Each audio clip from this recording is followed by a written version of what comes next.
Right now, as you watch this, something extraordinary is happening. Roughly 86 billion neurons inside your skull are firing in patterns so complex we've never fully decoded them. Light hits your retina, converts into electrical signals, travels up your optic nerve at 270 miles per hour. And somewhere in that wet biological machinery you appear, a you, with a name, a past, a feeling about your day. Here's what nobody can explain. Why does any of that feel like anything? Why does the electrochemical storm in your head produce the warmth you feel when you hug someone you love?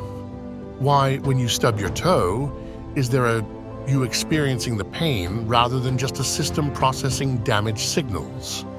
This is what philosopher David Chalmers called the hard problem of consciousness. Decades after he named it, we've made almost zero progress solving it. Not because we're not smart enough, but because the very thing we'd use to solve it, our mind, is the problem. Consciousness remains the last great mystery of science. And today, we're going deeper into it than you've probably ever gone. Let's start where you are right now. Awake, present, taking in information. Your brain is processing approximately 11 million bits of information per second, but you're consciously aware of only about 40 to 50 of those bits. Everything else gets filtered, discarded, or redirected below awareness. Your brain is not a camera, it's an editor, a ruthless one. Neuroscientist Anil Seth describes perception as a controlled hallucination. What you see isn't what's out there, it's your brain's best guess. The gorilla experiment. 50% of viewers watching a basketball game never noticed a person in a gorilla suit walking through the middle of the frame. Not because they couldn't see it, but because their brain decided the gorilla wasn't relevant and erased it from conscious experience. Your reality is curated by you. So even at the most ordinary level of consciousness, we're not experiencing reality. We're experiencing a model of it, filtered, edited, and partially invented. Every night, roughly 90 minutes into sleep, your brain doesn't go quiet. It ignites. During REM sleep, your visual cortex activates at nearly the same intensity as when you're awake. Your emotional centers fire more intensely than during waking life. The result? You experience an entire world, complete with architecture, physics, people, and narrative generated entirely from within, with zero external input, and you believe it completely. A 2010 Harvard study found that dreaming improves problem-solving ability by up to 33%. The sleeping brain finds connections the logical waking mind would never make. Paul McCartney woke up one morning with a complete melody so fully formed, he spent weeks convinced he'd stolen it. He hadn't. It came from a dream. That melody was yesterday. If your brain can construct an entire convincing reality from scratch, how confident can you be that this moment isn't the same process? René Descartes asked this in 1641. His answer, "I think, therefore I am," was his attempt to find the one thing that couldn't be an illusion. But even the doubter is a construction, which leads us somewhere darker. In 2008, neuroscientist John Dylan Haynes ran a study where participants chose, whenever they felt like it, to press a button. Their brains were being scanned the entire time. The result? Haynes could predict which hand the participant would choose up to 10 seconds before the participant was consciously aware of deciding. The brain had already chosen. The feeling of making a decision came afterward, like a press release issued after the policy had already been set. Psychologist Timothy Wilson estimates our unconscious mind processes 11 million bits per second, while conscious awareness handles about 40. The unconscious isn't the small print, it's almost the entire contract.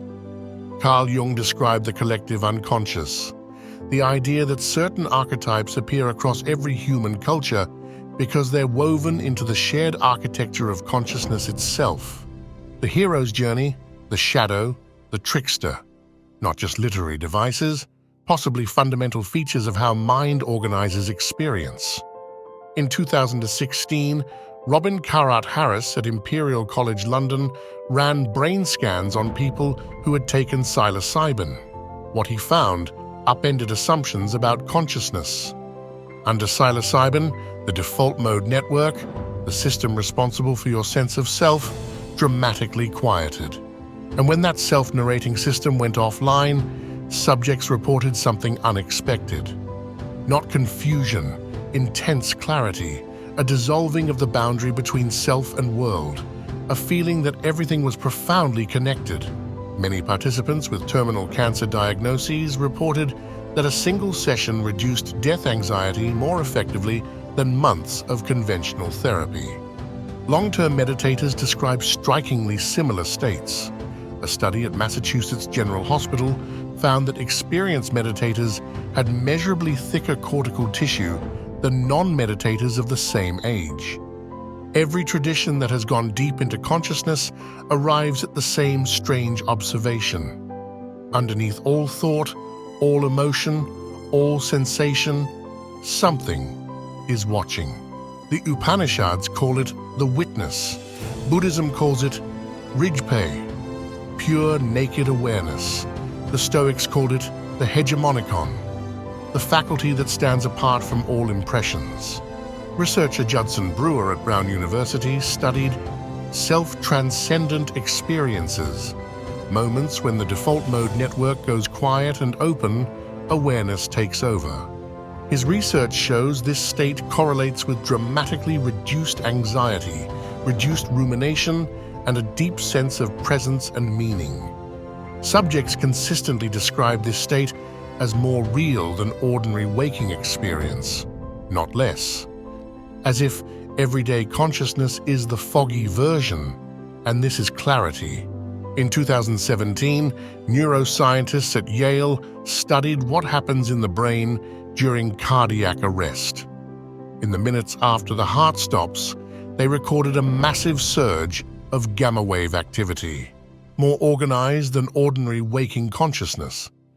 Many near-death survivors report not darkness, but vivid clarity, love, wholeness, the sense that everything is connected.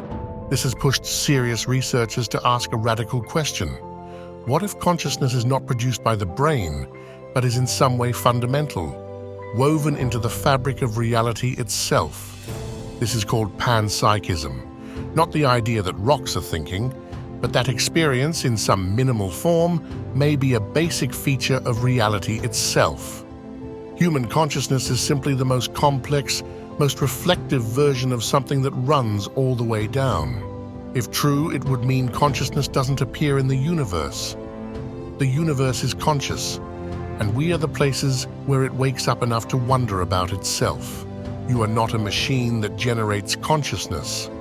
You are 13.08 billion years of physics, chemistry, and biology that finally organized itself into something that can look back at the whole thing and ask, why does any of this feel like anything? We don't have the final answer. But maybe asking the question is the answer. Maybe consciousness isn't a problem waiting to be solved. Maybe it's an ocean waiting to be explored. And the most astonishing thing of all, you've been inside it your entire life. You've never been anywhere else. You just forgot to notice.